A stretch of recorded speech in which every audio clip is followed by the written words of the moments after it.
Welcome to TeamRivalry.com. This is our Thanksgiving Day edition. Happy Thanksgiving. This is, in fact, where we ate Thanksgiving dinner. Gobble, gobble. It is week 13. We didn't do anything for week 12 as far as recap. We're going to pull it all together today, right, Mac? Gonna try. We're going to try. We start off with Wisconsin at Minnesota. Now, we've got a Wisconsin team is 8-2, Minnesota 5-6. Now, we already know that Iowa has locked up the East Division. Mm-hmm. What does this game mean? Does it mean anything other than the fact that Minnesota is looking to get a bowl game? Minnesota's going to try and get a bowl game, yes. All right, yeah, so Minnesota's going to try and get a bowl game. They're going to try and do that. They're not going to get it, unfortunately. Wisconsin's got too strong a defense. Minnesota's got too weak a team. I think Wisconsin pulls this one out 31-21. 31-21. Our next game, still in the Eastern Division, we've got Northwestern going to Illinois. Number 16 Northwestern, and again Illinois fighting for a bowl berth. Northwestern fighting for a better bowl. What do we got? Again, this team's not going to get it either. Illinois played some decent defense against Ohio State. It's arguable that Ohio State just didn't have a good offense going into that game. So yeah, Illinois' got a good team when they want to be. Northwestern's way too consistent for Illinois though. So I think Northwestern pulls it out 28-21. All right, moving on. One more game in the East Division here. Iowa, number 4 Iowa this week, going up against Nebraska. Iowa needs this game to stay in the playoffs. They've already got the East Division, but they need this game to stay in the playoffs. Can Nebraska get the upset? No, Nebraska's not going to get the upset. They're too volatile on defense. I think Iowa's consistency and power beats the Cornhuskers in the end. And I do think Iowa gets it 45-28, but Iowa does have to be careful because Nebraska does have a very good offense, and given the right conditions, an upset could be a brewing. And if they don't get the upset, Nebraska doesn't even get a bowl game. Yes. A lot of Big Ten teams missing out on the bowl games. Our next game, Indiana at Purdue. This is East versus West for a game that it doesn't matter. It doesn't matter. Nothing. So give us a score on that one. 31-30 Indiana. All right. Moving on from there, another game that is totally irrelevant.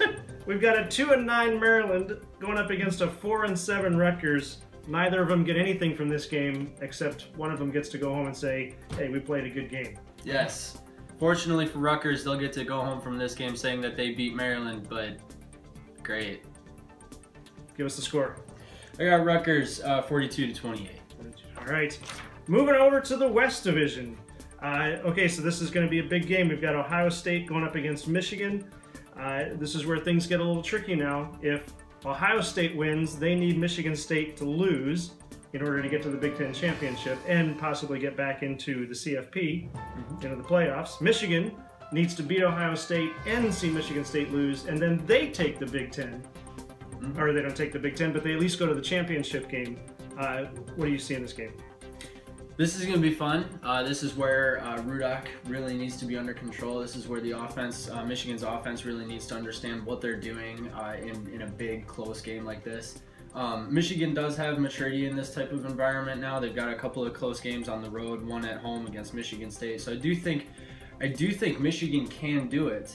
And I wasn't entirely sure that they really could do it, really could pull it out in the end until last week when Ohio State just completely fell apart offensively, defensively, all around, just fell apart against Michigan State. So I'm calling Michigan, and I'm calling Michigan 38-28. And our next game, I did have it right for a second there. I thought I had the wrong one because we have these high quality graphics, as you can see. High budget. Our last game, this game is where, so Michigan State is the only team right now besides Iowa that controls their own destiny. They beat Penn State, they clinched the West Division, they move on to the Big Ten Championship. Michigan and Ohio State are left in the rearview mirror, struggling to get their own stuff. Can Penn State pull the upset, or does Michigan State go to the championship? Penn State can, but they won't. And the reason is Penn State is a good team. They're actually kind of solid when they want to be against Michigan. Michigan was just way too powerful on offense for them, way too consistent. Penn State did have some flashes of brilliance that maybe Michigan State won't be able to pick up on right away. So maybe this is a game for a while, but I think Michigan State gets lucky at home again, unfortunately for the Nittany Lions. But it's still got to be a close game. It's going to be 24-17 State, but State wins because they're at home. And both teams have the same concern, right? We have Michigan State isn't too sure if Connor Cook's going to be able to play. Penn State has a questionable quarterback in Hackenberg, who we saw fall apart last week against Michigan. Yes. It's important to note as well that I said State was going to win. I meant Michigan State.